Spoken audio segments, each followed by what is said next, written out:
And now, direct from Washington, D.C., the world news from VOA on Radyo Katipunan, 87.9 FM.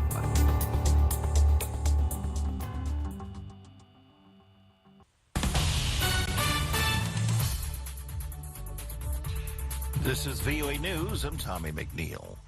Hamas delegation arrived in Cairo Sunday to hold ceasefire talks in Gaza, while Israeli forces continued their operations. Reuters correspondent Zachary Goldman with more. The Israeli military showed its continued strikes on what it says are Hamas fighters in the Gaza Strip. One strike appeared to hit a home in the city of Rafah, killing 14 members of the Abu Anza family. Among the dead were Rania Abu Anza's husband and infant twins, born amid the war. She asked, what was their fault? What did a baby like this do? According to Gaza health officials, more than 30,000 Palestinians have been killed and more than 70,000 wounded since Israel began its offensive 5 months ago. Most of the 2.3 million residents have been displaced. U.S. Vice President Kamala Harris Sunday called for an immediate ceasefire in Gaza and forcefully pressed Israel to increase the flow of aid to ease what she called inhumane conditions and a humanitarian catastrophe among the Palestinian people. Given the immense scale of suffering in Gaza, there must be an immediate ceasefire. For at least the next 6 weeks, which is what is currently on the table. Harris's comments were among the sharpest yet by a senior leader of the U.S. government calling for Israel to alleviate the condition in Gaza. Vice President, who was speaking at an event in southern state of Alabama to commemorate the 59th anniversary of Bloody Sunday, when white state troopers beat black peaceful protesters and urged Hamas to accept a deal to release hostages that would kickstart a 6-week ceasefire and allow more aid to flow. This is VOA News. Ukraine, heavily reliant on Western powers to sustain its war effort, has long asked for weapons with greater range to strike Russia's target from afar. So when news broke late last week of a German plan to equip Ukraine with the Taurus cruise missile, Russian officials were quick to blame the West for its ongoing invasion of Ukraine. VOA's Arash Arabasadi has that story. Russian Foreign Minister Sergei Lavrov described a strong war camp in Europe bent on delivering a strategic defeat to Russia in the battlefield. He also bashed Finland and Sweden's recent membership in NATO. News of the Taurus missile first broke through what appears to be leaked audio of a video call where German officers discussed arming Ukraine with hardware and possible targets like the bridge linking Russia to illegally annexed Crimea. On a recent visit to Vatican City, German Chancellor Olaf Scholz called the potential leak a very serious matter that will be investigated very carefully, very intensively, and very quickly. Arash Arabasadi, VOA News. South Korea and the United States have begun large military exercises to bolster their readiness against North Korean nuclear threats. VOA's Joe Ramsey. The joint exercises that started Monday will last 11 days. They involve computer-simulated command post training called the Freedom Shield exercise and separate field training. South Korea's military said last week the 48 field exercises would involve live firing, bombing, air assault, and missile interception drills. North Korea has staged provocative weapons tests in the past in reaction to the annual U.S.-South Korean exercises. It regards the major military drills as a rehearsal for invasion. Joe Ramsey, VOA News, Washington. Hundreds of inmates have escaped Haiti's main prison after an armed gang stormed the facility overnight, leaving several people dead. AP's Rika Ann Garcia. In Haiti's capital, Ariel Henry is abroad trying to gather support from a UN-backed security force to stabilize the country. An inmate who spoke to the AP detailed the events of the attack. It was a very difficult situation. The riot in the prison. Our lives were at risk. What we did was shelter ourselves. A lot of shots. We were afraid for our lives. A prison worker reported that out of over 4,000 inmates, less than 100 remained behind bars and pleaded for their safety. In the absence of official information, family members of some convicts rushed to the prison. World News on Radyo Katipunan 87.9 FM. Brought to you by the Voice of America. Radyo Katipunan. News, insights, inspiration. Radyo Katipunan. Down from the hill and down to the world. Radyo Katipunan. The voice of the Blue Eagle. Susunod na ang Lundagin mo, Beybeh sa Radyo Katipunan 87.9 FM. Radyo Katipunan. Radyo, radyo, radyo, radyo, radyo, radyo, radyo Katipunan. Radyo Katipunan. Radyo Katipunan. Radyo, radyo, radyo Katipunan. Radyo, radyo, radyo Katipunan. Sa Blue Eagle kami di mapipigil sa pagbabalitang tumpak at tama. Buhay at tenista sa loob sa labas ng eskwela, ating ibibida lahat ng kwela. Radyo, radyo, radyo Katipunan. Radyo, radyo, radyo Katipunan. Radyo Katipunan. Radyo Katipunan. Kawal ni Ignacio, Katipunero sugod, todo sa kayod, dunong at tulog. Lipat na Blue Eagle, galing giting nagigil. Blue and white, one big fight. Radyo, radyo, radyo Katipunan. Radyo, radyo, radyo Katipunan. Radyo Katipunan. Radyo Katipunan. Radyo, radyo, radyo Katipunan. Radyo Katipunan. Meron? Ano nga ba ang meron? Paano nga bang mabuhay ng tapat sa meron? Don't you wish you can relive your philo classes? The terror teachers? The terrible oral exams? Or the even terrifying but liberating and life-changing aha moments? Lundagin mo, Beybeh! Here's your chance! Lundagin mo, Beybeh! Kasama ang mga pilosopong sina Jovi Miroy at Ron Capinding. Lundagin mo, Beybeh! Leaping upward, leaping forward. Lundagin mo, Beybeh! Leaping to greater heights, to greater wisdom, to greater magis. Lundag na, Ateneo! Good evening po sa inyong lahat. Good evening. Sir Ron. Yeah, good evening. Pinost ko lang sa ating social media yung ating palabas kayo. Nahinig ba ako na malinaw, Sir Jovi?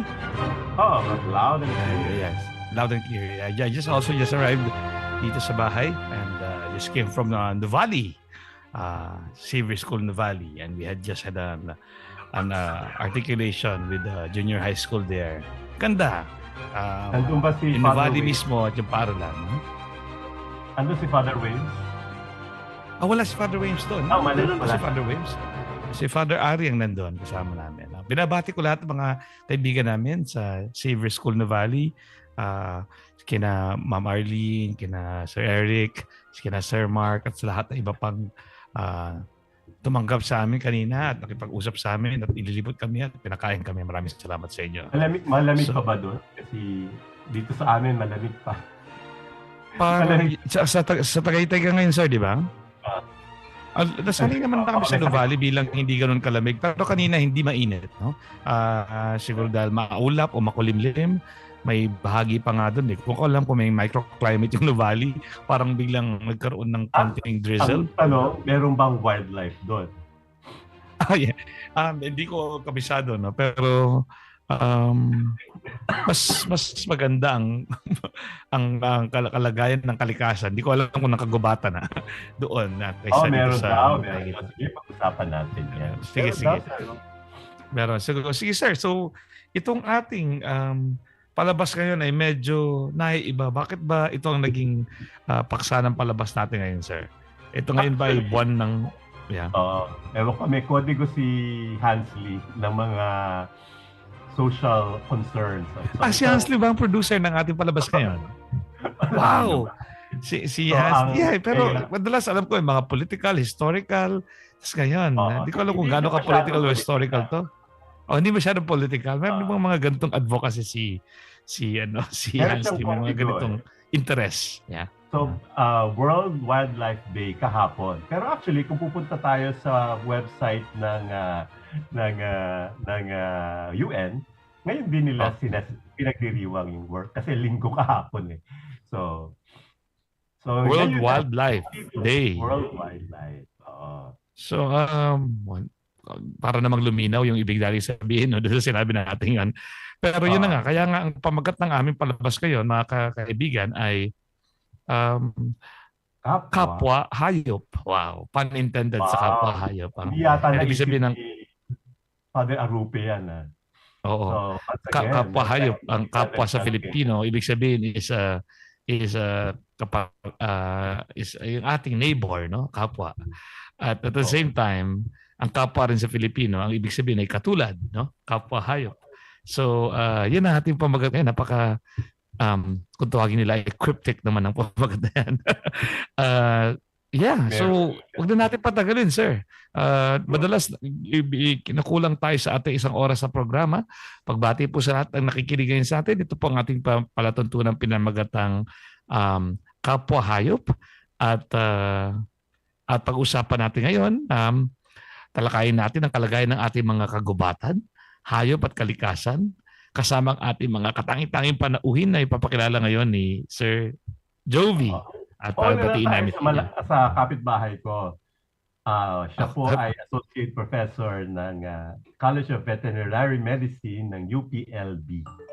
Siya po ay walang iba kung hindi si Dr. Emilia A. Lastica. Hello?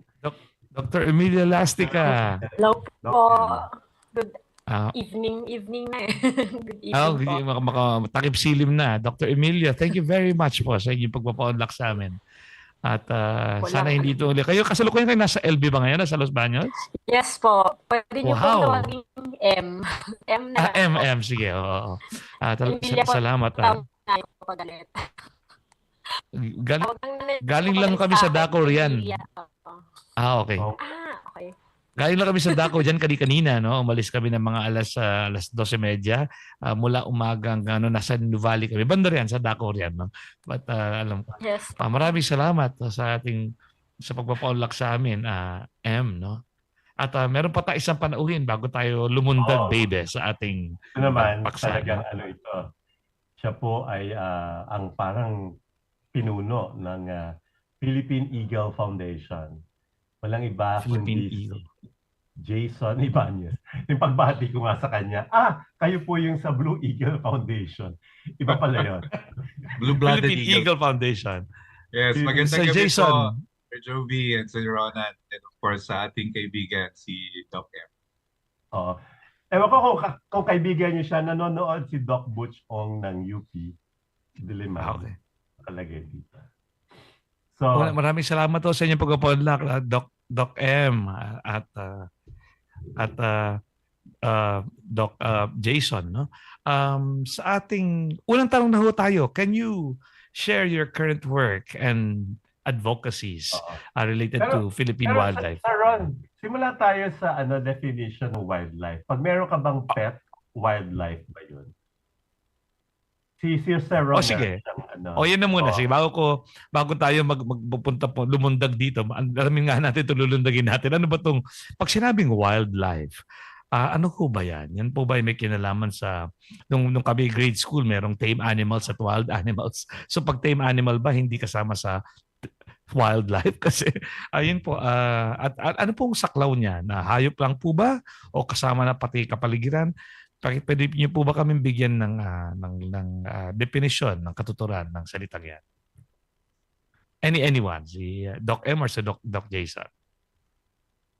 Ladies first, go ahead, Doc M. Grabe. Okay, parang not sci subject lang to ah. So, pag sinabi pong wildlife, ibig sabihin, pwede kasing may tame na wildlife, no? Pero ibig lang sabihin ng wildlife, hindi po domesticated. Kasi domestication takes many years of evolution to be domesticated. Pero ang wildlife, nasa buhay lang siya, no? Nasa wild siya. Pwedeng nakuha mo siya, na-tame mo siya, pero it did not take years to develop into a domesticated animal or plant, for instance. Kasi may wildlife din tayo ng mga plants, no? So, yung main difference po niya ay genetics at behavior. Wow. Kasi pwede mo, for instance, yung elephant, pero wild pa rin siya. Yun po. So pag sinabing evolution, Jason, yung buong lahi ng ng hayop na yun. Pero pwede kang makachamba minsan sa mga natatanging halimbawa na kunyari nga nakupkup mo dahil walang nasa peligrosong kalagayan ng bata at naiuwi mo sa tahanan at nagmukhang parang tamed, but that doesn't mean na hindi wild. Yung talagang wild ay evolution, no? Yung buong lahi ng species ng elepante ay hindi pa rin wild. Maraming salamat, Doc. Yes. Meron bang gustong idagdag o iugnay o ulitin si Doc Jason sa mga sinabi ni Doc M? Right. Well, yun nga, maganda yung example na share kanina ni M, no, regarding the fact na may mga wildlife ka nga na rescue mo, galing sila sa buhay lang and then rescue mo siya. May mga cases tayo ng ganyan, Philippine eagles getting rescued and then nasanay sila sa kulungan but yun nga, pwede silang mag-produce ng young eagles in captivity sa kulungan. Pero when you release yung mga birds mo, as long as na alagaan mo sila na hindi sila nasanay sa tao, they can still retain yung kanilang wild behavior and they can still feed on their own, no? Unlike yung mga domestic animals natin na very dependent na talaga sa feeding by humans, no? In fact, they couldn't survive on their own without yung nourishment. Yung mga pusa dito, bigla na lang pumunta dyan, laging humihingi ng pagkain. Pero minsan, hindi humihingi. Kumukuha na lang, that makes them wild. So, may independence sa tayo. Mga pusa minsan.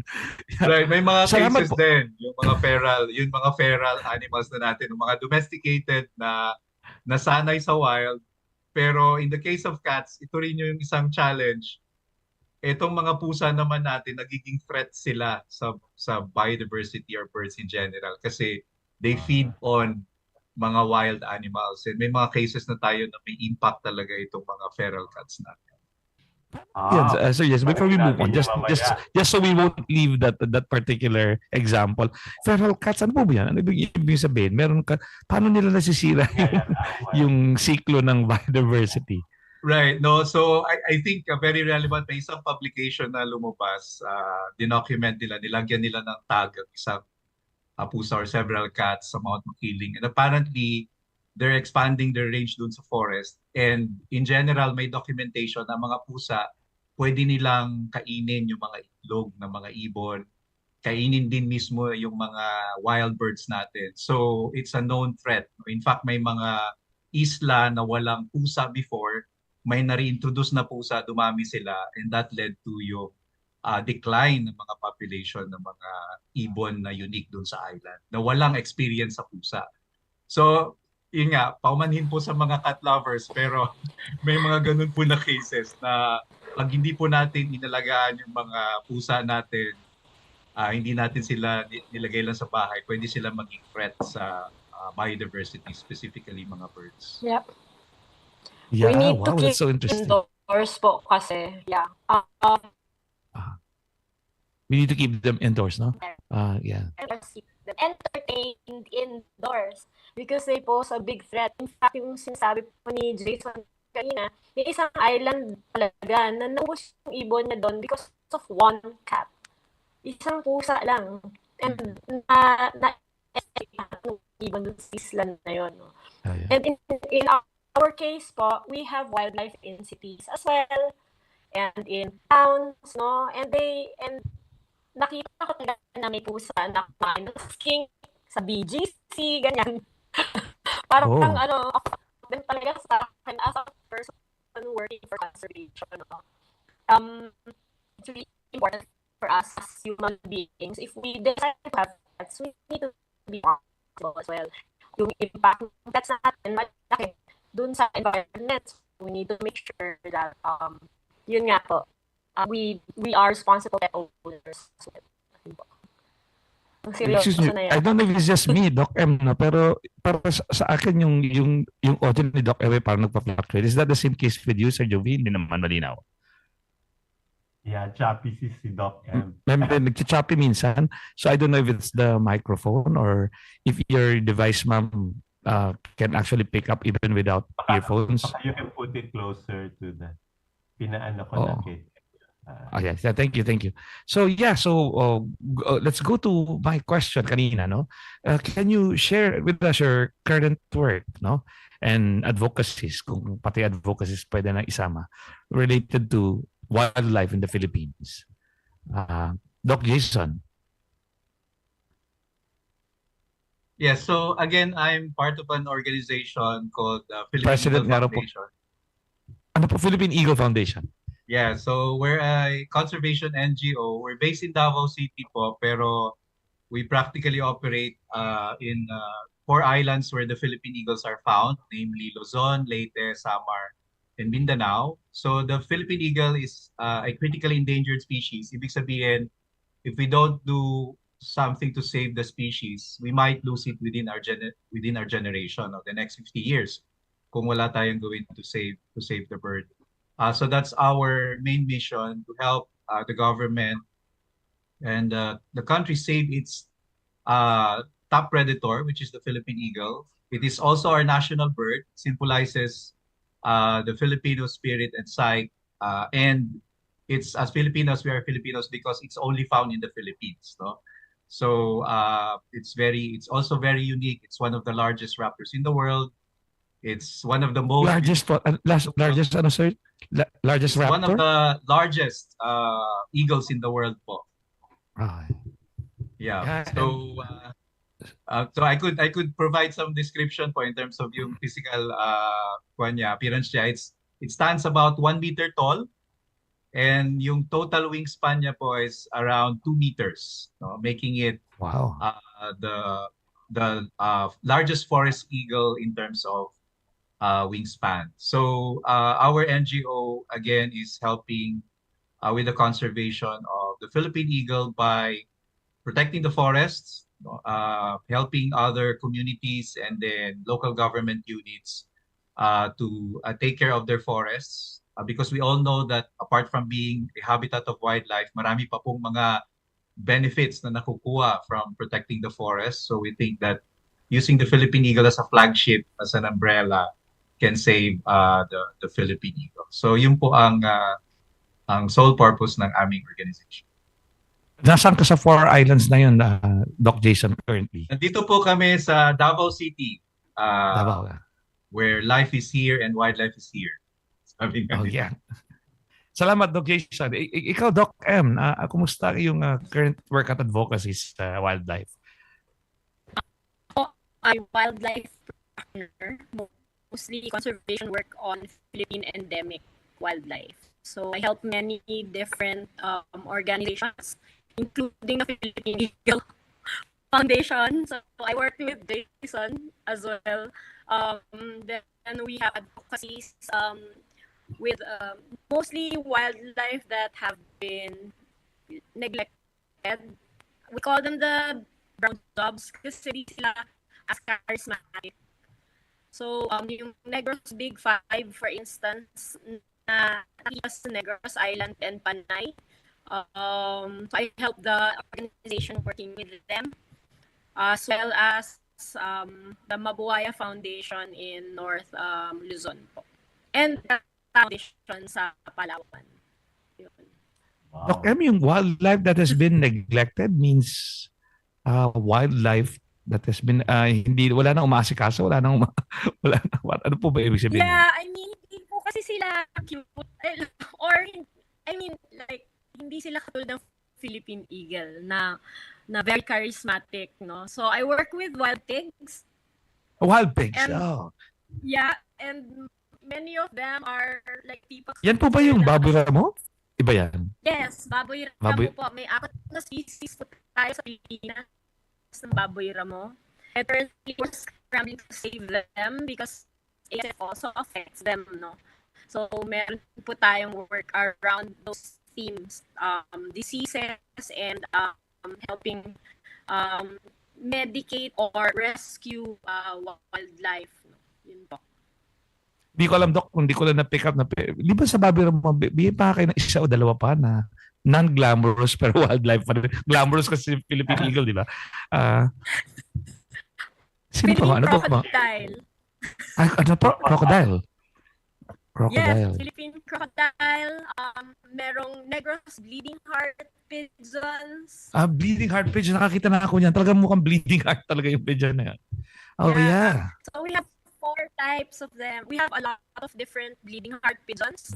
Dito lang talaga sa Pilipinas makikita. And hindi sila well-known kasi. Yun. So I work with lesser-known animals. Yeah. Okay. Alam niyo, hindi niyo na itatanong. Love ko. As a Philo Major, love ko talaga yung wildlife, Sir Jovi. Nakakatakot sila, pero nakakatakot dahil mysterium fascinoso, mysterium tremendum yung ganon. I so love to feel like I'm not the lord of the world, of the earth by encountering big animals, wild animals, very independent, capable animals. So pag nakikita ko kahit sa TV, no, nanonood ako ng mga elepante, ng mga buhay, mga yeah, so medyo na-excite ako dito sa paksa natin ngayon, no? And hindi ko alam sino pa. At saka dun sa No Limit Tangerine, di ba dati may buwaya dun sa... May buwaya dun na may. Siguro mga 3 kabanata din i-vote dun eh. Dun sa excursion yun eh. Excursion ng mga nina Ibarra at Maria Clara kasama si Elias. May buwaya dun, no? Yeah, malamang Philippine crocodile yun. Saltwater po siya. Baka water, no? Pakaiba. Yung description po kasi niya, malaki yung buwaya. Mas malamang hindi siya Philippine crocodile. 2 species po meron tayo kasi. Saltwater croc po yata yung dinidescribe ni Zal. Okay. Mas docile po kasi yung Philippine crocodile. Mas docile, mas mabait. Parang docile crocodile do not go together. No? Pero it's interesting. It's an oxymoron. It's a docile crocodile Philippine. Chill siya, vale. Mas chill siya. Pero, pero mas ferocious naman yung eagle natin compare sa ibang eagle, no? Tama ba na monkey eating ang ating eagle, di ba? Docile, ano? Chill din siya. Okay. Iba Jason, compared to hawk eagles, mas chill ang Philippine eagle. Well, yes. Mas chill siya. Yung of course, yung kanyang crest feathers, it's very flamboyant. No? I think that's one of them. Medyo maangas eh. Maangas yung gano'n niya eh. And parang magsasabong na manok eh. They do that as a threat posture, no? Parang they're trying to show their dominance for the territory, and then yan din ang kanyang behavior kapag gusto niya mag-concentrate on listening to sounds in the forests. Yan, so that's part of their behavior. Amazing. And you're right po, Sir Ronan, the old name of the Philippine eagle is monkey-eating eagle. Yeah. Until nung time po ni the late President Marcos, he changed the name from monkey-eating eagle to Philippine eagle after he learned na ang Philippine eagle pala is found only in the Philippines. Yeah. And that started yung awareness that, again, in our forest, we have a unique and very beautiful bird of prey or forest raptor. And if I may add, sa Pilipinas... Hindi pa panahon na nag-start siya maging endangered? Well, I think even in the past, may mga threats na talaga sa Philippine eagles, primarily shooting and hunting. Um, Interestingly, no, you mentioned po yung human threats. Even in the first diary ni ng British explorer who discovered the Philippine eagle, si John Whitehead, sa kanyang diary, nasulat niya doon, nakilala daw ang Philippine eagle as robber or thief ng mga chickens at saka mga piglets ng mga indigenous peoples. So, merong mga perception din yung mga locals na peste siya ng mga domestic animals. So, with the expansion of human population, yun ang isang major challenge natin ngayon. We have cases of Philippine eagles, lalo na po yung mga nangitlog, may inakay, occasionally kumukuha po sila ng domestic animals, yung pong baboy at saka chicken. And that's when mga locals try to shoot and hunt and trap them. No? So this is still ongoing. For us, no, it's very easy for us to love and adore Philippine eagles. Pero if you think about yung mga kapatid natin in the mountains where yung livestock nila is their precious livelihood source, they don't have itong sort of emotions for the Philippine eagles, and that's one of the challenges we're trying to face. So andun yung ating pamagat, no? Kapwa-Hayop. So at some point, hindi talaga siya naunawaan bilang kapwa, kundi peste. Ano nangyari sa Maya bilang pambansang ibon natin yon, hindi pambansang. Anong pambansang hayop natin ay kalabaw. Ano ba? Parang kumbaga merong na-dethrone eh. May na na pambansa. Philippine eagle. Ay Maya, na-dethrone siya ng Philippine eagle, which is more fitting kasi nga ang Maya po, yung chestnut munya, yung maliit po na ibon. Eurasian tree sparrow. Yeah. At saka yung Eurasian tree sparrow. Makikita rin po siya sa ibang areas ng Southeast Asia. So hindi po siya para endemic or unique to the Philippines. Yeah. So may sinabi dito si Doc Butch Ong, basahin natin. You wanna read it, Sir Ron? Yeah, dito sa ilagay ko siya sa chat box. Okay. Declining na.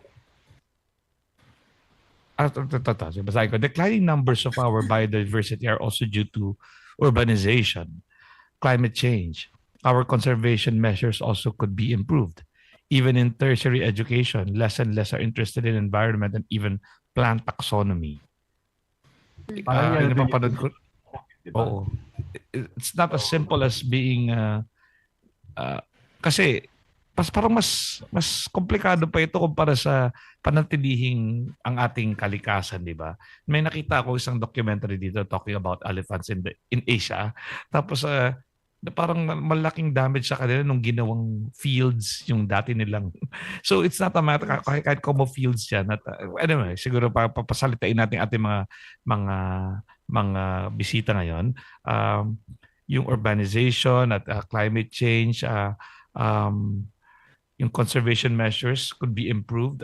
Kumusta po ba? Ano yung mga pwede pang ma-improve na gawi natin o asal natin o mga palagay natin na talagang kung maayos natin sana ay mas makakatulong pa pero hindi pa ayos kayo. Doc M? Jason muna. Ako ba? Si Doc Jason? Kahit sino po? Doc Jason? Okay, yeah. Well, it's true, no? Tama po yung sinabi ni Sir Butch Ong, no? Urbanization is one threat to biodiversity. Many of our endemic species po are forest dependent. Hindi po sila mabuhay outside of the forests. And in fact, yung forest po ang ancient vegetation ng Philippines, no? Even before Magellan came, 90% of the total land area of the Philippines is forest. And that was like that for millions of years, no? Pilipinas po is around 15 years old, million years old. And for the whole of that million years of history, tropical forest po talaga yung old vegetation natin. But in just a blink of an eye, sa geologic history ng Philippines, naubos po ang forest and we're down to only 10 to 20% of the total land area. So habang nawala yung forest, thousands of species nawala along with it. And maaring yung iba dun po suffered from silent extinction. Hindi na po siya naka-benefit ng documentation or naming, nawala lang siyang bigla because of deforestation. It's still happening. No? Urbanization, urban sprawl, yung mga forest that has been converted to subdivisions, commercial plantations, no?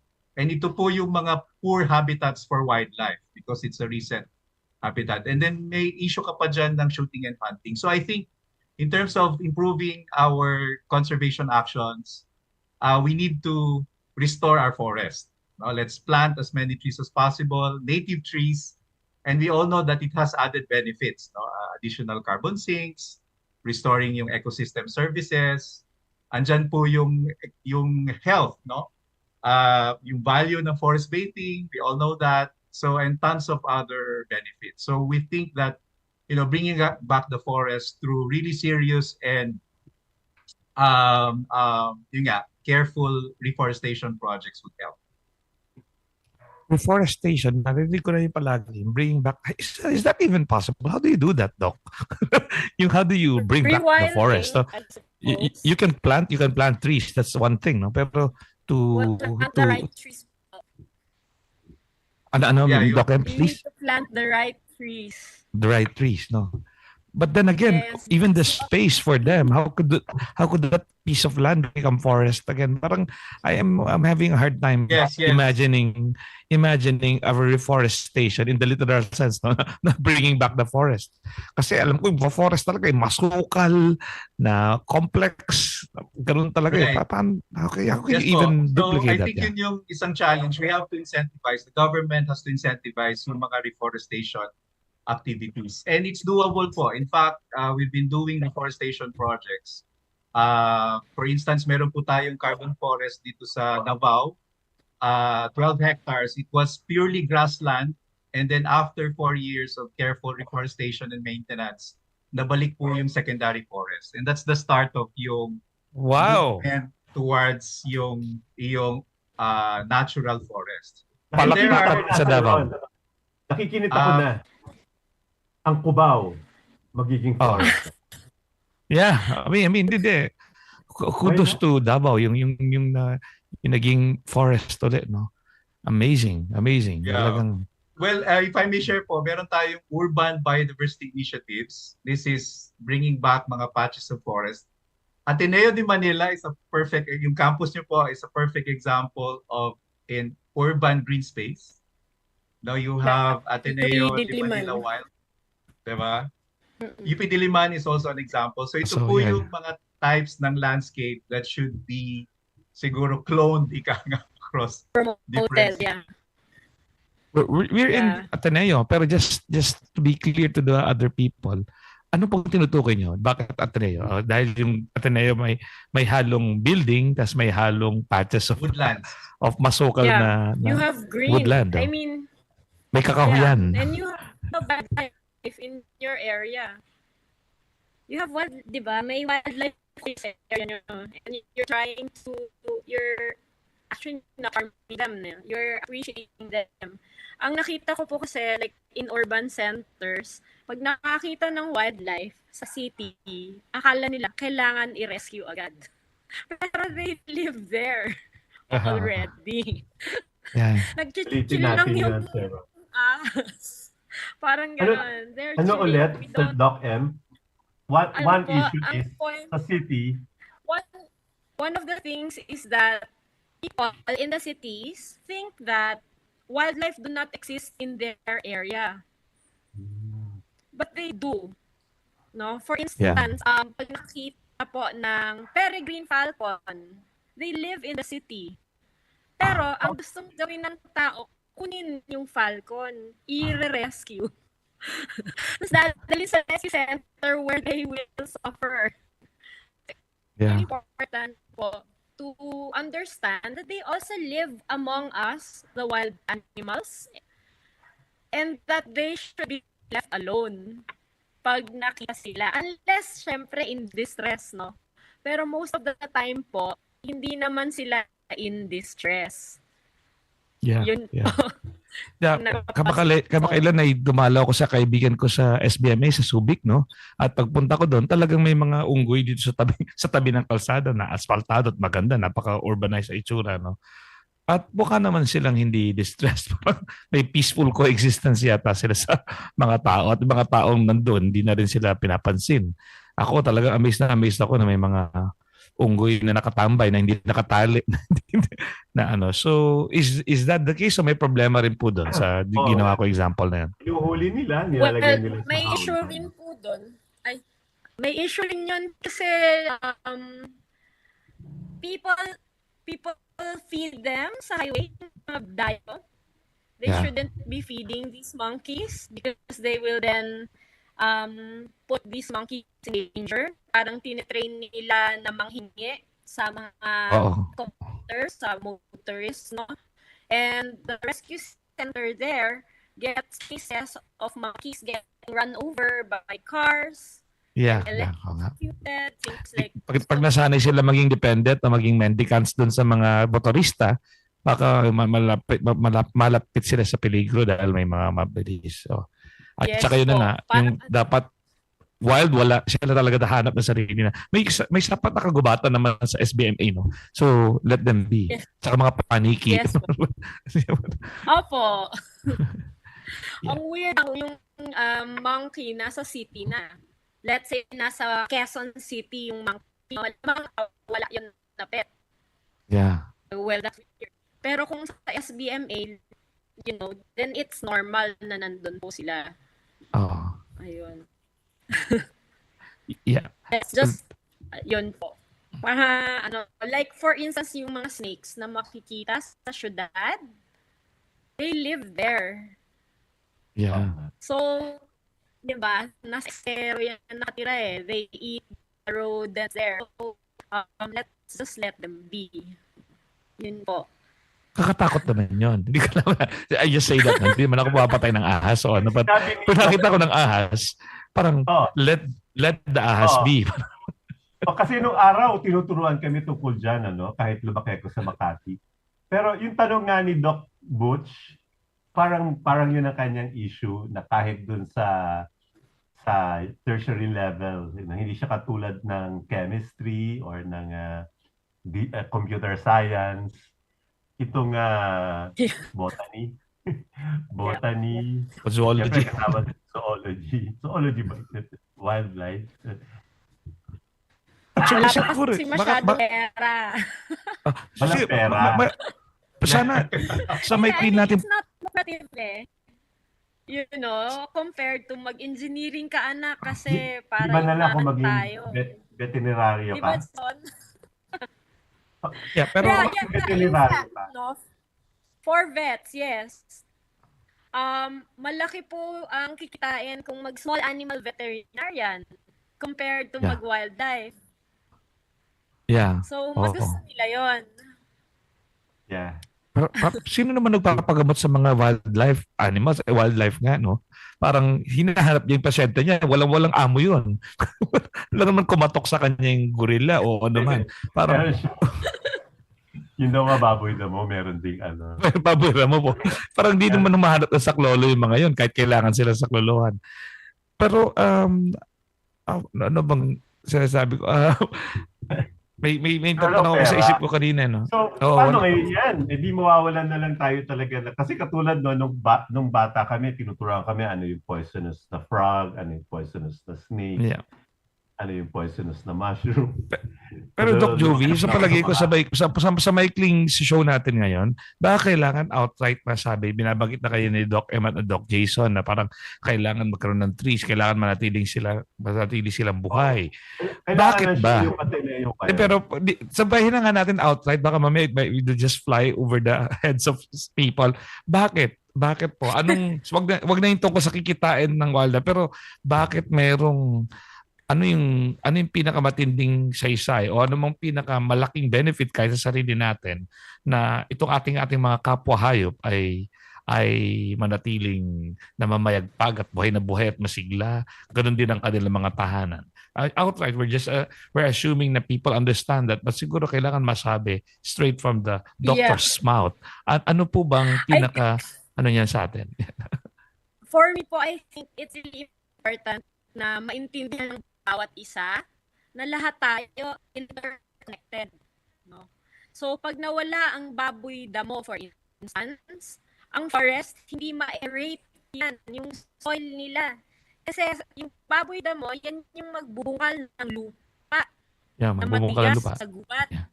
para magamit yung lupa ng ibang hayop. Mataniman yung lupa ng bagong mga Nag-freeze na Interdependent, no? si Doc M, no? Sinasabi ni Doc M, interdependent. Ayan, interdependent. At saka yun na nga, yung example yung baboy mo, magbubungkal ng lupa. Sorry, Doc M, na-mute ka at tumigil dun sa ano mo. Wala yung audio ni Doc M. Yeah.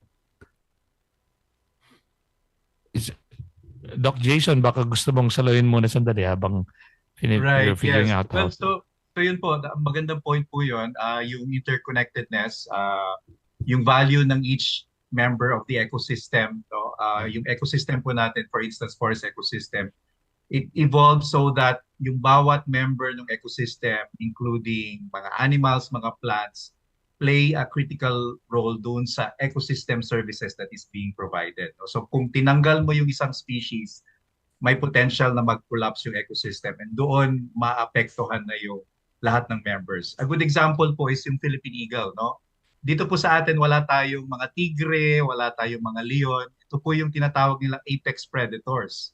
Ito mga apex predators or carnivores, sila po yung mga big players ng ecosystem. Yung presence nila actually maintains the stability of an ecosystem. In our case, forest ecosystem. Pag nawala po ang Philippine eagles, wala na pong kakain dun sa mga ibang hayop like yung mga snakes, yung cobra, yung king cobra, mga pagkain po yan ng Philippine eagle. And then wala na pong kakain dun sa mga unggoy. So magkakascade po yan down the food chain. No? So yun po, we have tons of scientific evidence that apex predators, conserving them is very, very important. So from the ecological perspective, importante rin pong pangalagaan ng forest because of course, yung issue natin ng climate change, no, malaki pong portion ng carbon emissions ang mawawala, matatanggal sa atmosphere kapag mas madami tayong kagubatan. So that's another reason why even within our backyards, no, we should learn to love the trees. No, meron tayong mga tree hugging events. Pero dapat talaga embedded sa lifestyle mo yung pagmamahal sa kahoy na pag meron kang punong nakita, mahirap sa yung putulin siya kasi alam mo na yung kanyang serbisyo transcends even your lifetime. Long-term na serbisyo yan. And we're advocating for conserving mga native trees kasi sila po yung tumatagal ng 100, 200, 300, way beyond our lifetime. So if you want to do reforestation, we should aim for planting itong mga old, ancient trees. Na ito rin po yung mga habitats ng wildlife. Now we can think of a lot of reasons, practical reasons, pero I think ang bottom line is that ito pong wildlife also has the same right as ours, no, to live. Many of the wildlife also appeared or evolved way earlier than us. Ang mga humans po is a newcomer in the Philippines in the geological type scale. And it's sad that we are now driving many species that came way before us to extinction, which is, again, a very sad impact ng human actions natin. Let me just read what Doc M was trying to say a while ago. Sabi niya dito, what I wanted to say nandito sa ating meeting chat, no? What I wanted to say is that people need to understand that we are all connected. If biodiversity or wildlife is lost, we are lost as a species. So, yes, parang yun din ang sinasabi mo, Doc Jason. Pero, to reiterate, please go on, Doc. To reiterate lang po, no? If we lose biodiversity, it means we lose food security. Connected po yung food security doon eh. Connected ang economic stability. Because people rely on forests. No, even if we lose all the forest, there will be all sorts of problem that will happen. Ang example po ay Cebu. for instance, Cebu has lost 99% of its forest cover.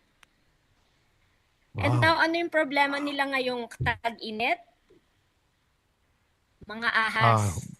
Cobras are coming out because it's their time to come out. They don't have any forest to return to. Issue po ngayon yan sa Cebu. They don't have anywhere to go. So, parang galing din ng Cebu kasi ano siya, experiment siya on what will happen if we lose all our forest. So, gusto ko talagang subaybayan kung anong mangyayari. Paano pwedeng gawin ng ahas? Mga sila o kaya papatayin sila? Yeah, papatayin sila ng mga tao or let's see what will happen. But yun yung eventually baka mangyari sa atin. Kasi, well, so far, okay pa yung Luzon. Well, not really, but we still have a couple of forests left, no? For them to go. But if we lose everything, then we'll have, apart from the food security issues and the economic impacts, meron din tayong problem sa mga displaced animals, no? Na mangyayari malamang if we don't lose them all together. May tanong ako na very naive. Speaking of snakes. Doc Jason, please. Yes, naalala ko lang yung isa. Baka mamaya paki-mute Doc M yung speaker mo, ay yung mic mo kapag baka narinig yan pag hindi ka nagsasalita. Yeah. Doc Jason, please go ahead. Yeah, speaking of snakes, no, meron lang akong i-share regarding yung origin stories ng mga Tiduray.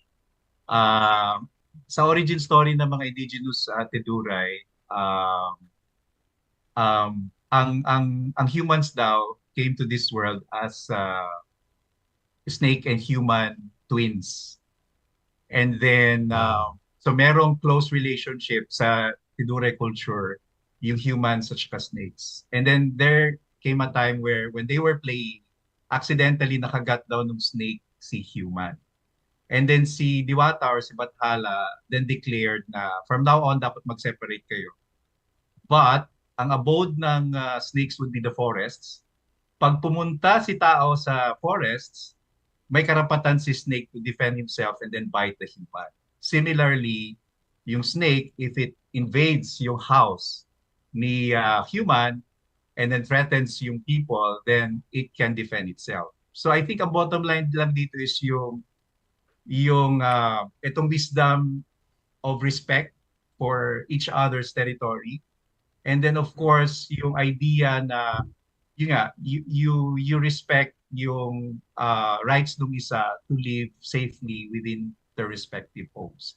And I think this is what, the current society should bring back, no? Yung respect for rights ng mga animals even in urban areas. Because we are also seeing that as long as you don't harm the animals, they can actually coexist with people. It's the same with Philippine eagles. No? A Philippine eagle can be nesting 100 meters away from a village as long as hindi binabaril or tinatrap ng tao yung Philippine eagle, it can continue to nests.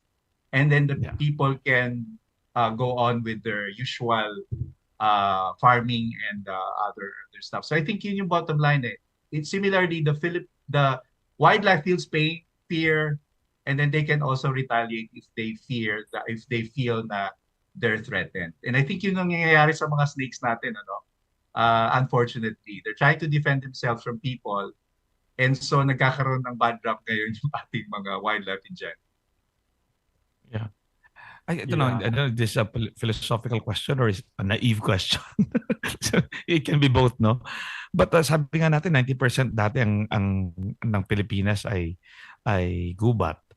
Bakit na konti yan? Meron ba tayong ginawa o ginagawa pa rin na hindi datin kailangan? Ibig ko lang sabihin, right.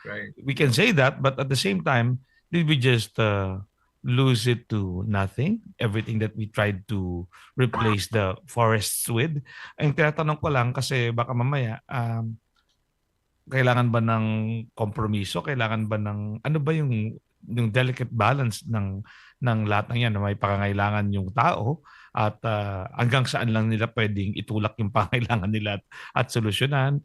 Ano ba mga kailangan nilang tandaan na hindi ikaw ang Diyos ng lupaing ito, parang ganun. I don't know. Right, right. Basically, yung nagtayo naman ng mga malls at ng subdivision diyan, nag-iisip siya na kailangan to ng tao pero baka mamaya kalabisan ba? Ano po ba ang dapat kasi baka mamaya kapag naging extremist naman tayo na wag, baka mas lalong hindi makasakay yung ibang nakikinig sa atin. Ano po ba yung dapat na kubay principle o guide na dapat panghawakan para hindi tayo maging abusado o nakasisira? Yeah.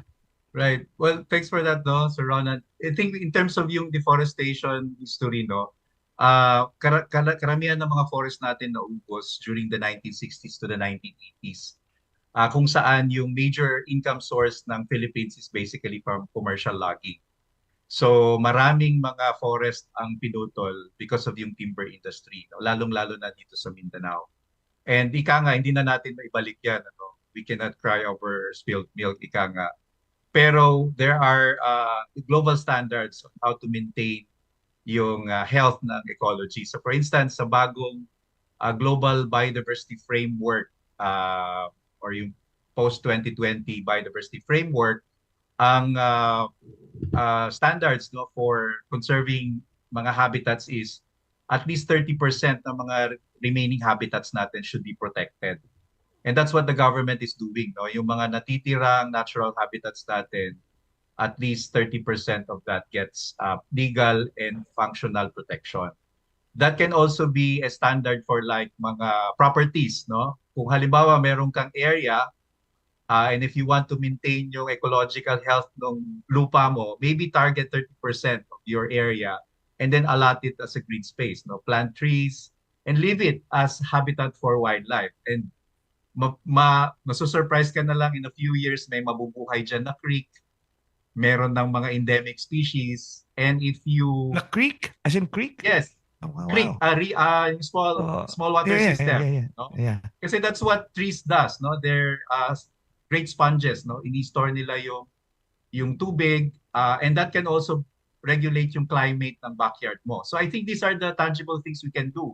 No, if you have a property, even in urban areas, kung may spare land ka, plant native trees, maintain a garden, and then sit in front of that new forest or new habitat for 1 hour, and then slowly makikita mo yung mga birds, yung mga butterflies, yung mga bees na gumagamit ng habitat, and that brings joy to you. No? Ito Just imagining that now, Doc Jason, makes me happy, no? Parang sana. Right. We just have to open yung senses natin because sometimes, kaya hindi natin sila nakikita, not because they're not there, because we're not spending time to sense their presence. And I assure you, no, umupo ka lang po dyan ng 1 oras or even 30 minutes, wala kang gagawin para kay statwa, tumingin ka sa isang green space, lalabas dyan ng mga ibon, ng mga butterflies, ng mga bees, mga lizards na sinasabi ni Emilia, and then you'll get the benefit of what they call yung biophilia, yung mga psychosocial and medical benefit of spending time with nature and natural areas. So, sabi niyo sa 60s to the 80s, no? How are we doing so far? Alam ko napakalayo pa, pero are we on the right track? Paano po ba? Can we just assess our medyo na-arrest po yung deforestation in some areas. Okay? And then so yung may mga forest cover tayo na relatively minimal yung deforestation rate. Pero unfortunately may mga places pa rin na continuing ang deforestation. And yung taking off from what Sir Butch said, no, Butch Ong, I think ito yung mga tangible things that we should do. First, we need to stop deforestation, especially in areas that are considered protected. Protected siya because there's a reason for it. Andyan yung mga unique biodiversity mo. That's the only sanctuary. And then, expand yung forest natin through sincere and honest reforestation activities. No, sincere meaning, we need to maintain the trees that we also planted. Doon nagfi-fail puro reforestation projects natin. No? We're not maintaining yung mga trees na tinanim. Ang normal attitude is tinanim mo, bahala ka na sa buhay mo, kaya mo tumubo. But like, no, every organism, we need to nurture and care for these trees. 1 year lang. 1 year of maintenance Okay. can So push, parang no? hayop lang yan. Habang baby pa siya, Exactly. alagaan. Yeah. Yes. Yeah. Wow. But we That's also need to plant the right trees, right? Like, tama na po yung mahogany. Hindi na tayo ng mahogany. Sino ba nagtanim Kasi hindi naman siya Pilipino. Yan, we naalala need ko. to So, make sure tama. Sayang po yung oras at yung resources kung maling trees yung tatanim natin for reforestation. So, maraming tao ngayon na plantito, gardener, ganyan-ganyan, naging ganon. Siguro, dahil sa adhikaing to, dapat natin ipauso na gawa ka ng gubat. Kahit maliit na patch lang, parang ganon, no? Yung talagang by gubat, I mean, hindi lang mga landscape, kundi mga Philippine trees, ganyan, kahit na maliit na patch ng lupa. Yeah. Sabi ni Hansley, ano daw ang gateway drug to wildlife reforestation? No, Doc Jovi, please repeat your question. Ano yung... Dito, sa comment section. Interesado po sana ako para po sa mga hindi pa previously interesado sa mga hayop at wildlife, lalo siguro kung takot sa hayop. Ano po ang recommended entry? Okay, entry point. Siguro, I think ang gardening is a good entry point, no? May pwede kayo mag-maintain ng garden of native plants na provide flowers for bees. Pag sinabi po nating wildlife, often associated lang siya sa mga charismatic animals or mga vertebrates, no?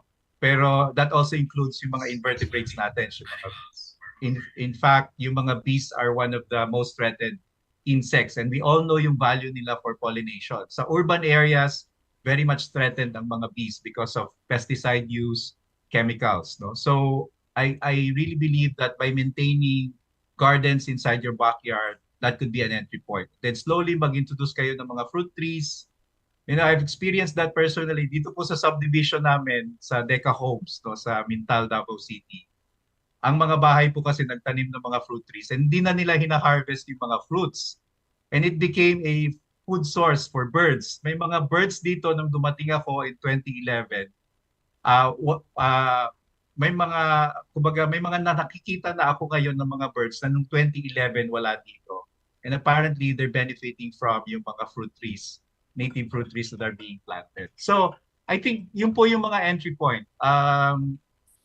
Slowly convert your backyard, lalo na po yung mga walang laman, taniman nyo ng mga flowers and then kung takot sa hayop, halaman muna.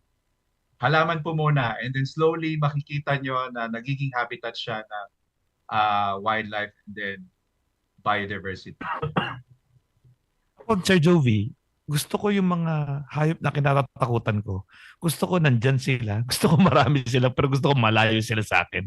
So, that's sincerely, no? Parang pag napapanood ko sa TV, tuwang-tuwa ako sa Komodo Dragon, tuwang-tuwa ako sa mga kumakain ng batang kambing. It's just amazing sa akin. Pero ayaw kong makita sila malapit, pero ayaw kong wala sila. So, paano yun? Anong matutulong ko sa ganun?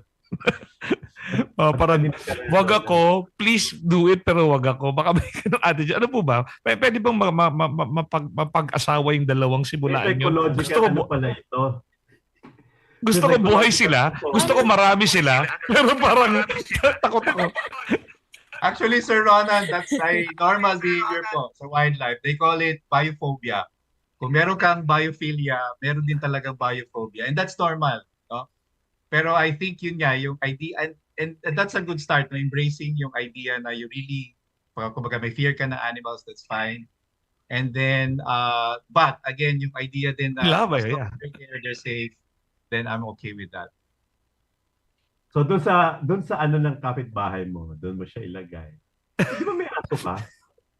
Yeah, may aso ako, pero yun na nga, hindi naman wild ang aso ko. Yun yung mga You can start with the dog. Yes, definitely. But I think yung love ko for my dog really translates to my love to all animals. Suddenly, nag-empathize ka na dun sa aso mo and you do the same thing with everything else, even a lizard. Parang even yung pagmamahal ng mga Pilipino sa tandang. Oo, sa tandang. Pero iba na yata relationship na yan. I agree. Sa tingin ko po rin, like for entry point, pwede rin po, if you're a cat owner, you have to make sure that your cat is indoors. Yeah. Yun na. Inside the backyard, pwede rin yun. So, your cat's indoors. Yeah. Yun na lang. Entry point din po yun. At saka na they don't multiply like bunnies. Yes! Have them spayed. Spading, no? So pag we need to make sure na alam nyo kung gaano karami lang kayang alagaan. Ganon. Yung mga pusa cute na cute, no? Pero napaka pala niyan, no? Napaka wild kapag napabayaan, no? So Right. Yes, Sir Ronan. Napakagaling po nila mag-hunt actually. Nakita ko kung paano sila mag-hunt ng yung pigeon, yung zebra dove. Talagang they're designed to be predators. Kaya ganun din sila in terms of threat din sa ating wildlife. Wow. Para kailangan ng media action din to. Bats also. Naku, marami pa naman bats dito sa amin. Tapos na po yung oras natin pero meron pa ho tayong gustong sabihin bago natin para mas sulit natin itong programa natin ngayong gabi. Sana maimbitahan namin uli kayo kasi ngayon lang parang hindi na ako magtanda o gaga dito. Parang gusto ko yakapin yung aso ko. At gusto ko dapat makarating siya sa mga mainstream media. Ano pa ho ba? Ano pang kailangan natin? Meron ba kayong mensahe sa lahat ng tagapakinig natin na gusto nyo sanang masabi lampas na sa mga natanong namin? Ano po yun? Dito sa ating programa na may temang Kapwa-Hayop, which I think is very appropriate. Kapwa-Hayop, they need to be kept as our neighbors, no? Our mga kapiling natin, kasama natin. So, anyone from both of you, your maybe your final message, final word, or final challenge? Kung ano po, Doc M, gusto mo magsimula? Or Doc Jason? Okay po. Okay, ako baka mawala na naman yung audio. Basta, we're all connected, no? I think it's really important to stress this, that whatever happens to wildlife may in fact affect us as a species. So, kaya important din po na alagaan din natin yung bahay nila at sila, no? Wag natin sila i-harm kasi may impact po yung mga ginagawa natin sa ating life, let's say when we take care of pets or when we try to feed them kasi naawa tayo, pwedeng may impact po yun. So, yun po yung parati kong inuulit sa aking mga estudyante na lahat ay interconnected. Yun lang po. Salamat, Doc M. Joey Ayala. Doc Jason? Joey Ayala. Yes. Well, siguro from my end, I think it's also useful to put ourselves in the paws or in the wings of yung other wildlife. I think overall they also need the same things that we desire. Of course, freedom, a place to safely take care of their young, their chick, a place where they can feed, a safe home. Hindi sila kakaiba sa atin. And even if you look at yung mga videos, yung mga YouTube posts about yung mga private lives ng mga animals. I think yun yung maganda sa mga camera trapping or yung mga videos for wildlife.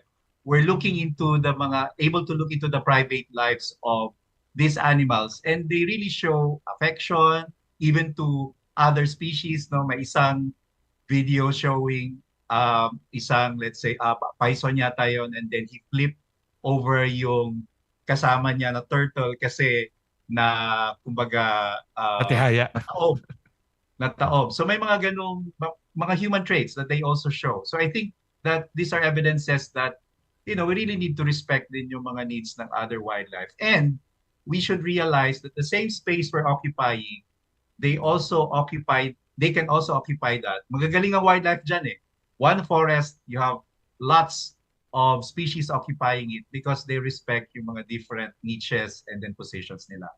So I think we can really learn from wildlife in terms of respecting their territory, the same needs that they have, and then as guardians of the environment, do our share in protecting them as well. All right. Gusto ko rin kunin ng pagkakataong to na magpahayag ng aking paghingi ng tawad sa aking mga kapwa-hayop na talaga, honestly, no? Parang may aso kami ngayon pero naalala ko nung di pa ako ganun ka-empathizing sa empathy yata hinihingi sa atin ni na Jason. You put yourself in their paws, in their claws, in their parang grabe, nataka-tadi lang siya noon. At wala na siya ngayon, no? Pero parang more and more, sila kapwa, no? And if only we can at least witness them be in their element at tulad natin, baka mamaya makadulot yun ng kaligayahang walang pwedeng pumalit, no? So, yun siguro ang appeal ng palabas natin ngayon dito sa ating Kapwa-Hayop episode sa ating pagdiriwang ng National Wildlife Day kahapon ngayon. World Wildlife Day. Hindi pala World National. World, yun nga. At mabuhay ang mga hayop. At mabuhay ang mga bumubuhay sa kanila.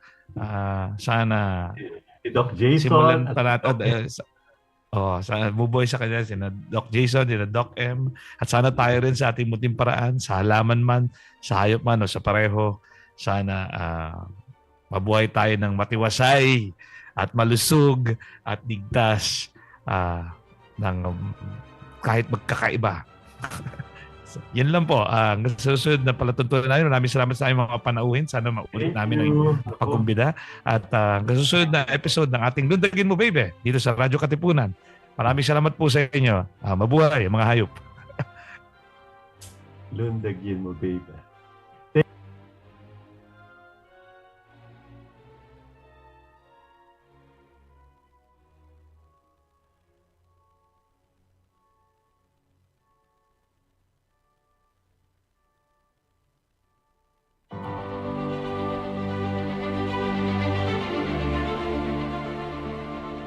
Our connections with each other and with nature are transforming. At the same time, we are seeing technology advance and biodiversity decline like never before. Around the world, innovation in digital technologies is helping us communicate, share ideas, and conserve our planet's wild animals and plants. This year, for the United Nations World Wildlife Day, we explore our evolving connection with our planet's extraordinary biodiversity. Join us and find out, what are the digital innovations that are driving wildlife conservation right now? What is the way forward to make sure no one is left behind in the journey to connect people and planet, and to make sure wildlife continues to exist for generations to come?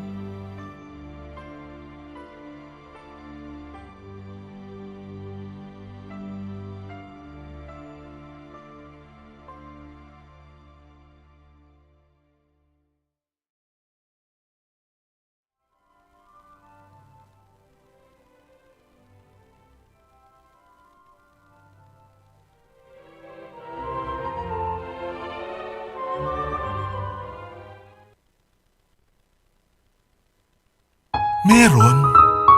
Ano nga ba ang meron? Paano nga bang mabuhay ng tapat sa meron? Don't you wish you can relive your philo classes? The terror teachers? The terrible oral exams? Or the even terrifying but liberating and life-changing aha moments? Lundagin mo, Beybeh! Here's your chance! Lundagin mo, Beybeh! Kasama ang mga pilosopong sina Jovi Miroy at Capinding. Lundagin mo, Beybeh! Leaping upward, leaping forward. Lundagin mo, Beybeh! Leaping to greater heights, to greater wisdom, to greater magis. Lundag na, Ateneo! Radyo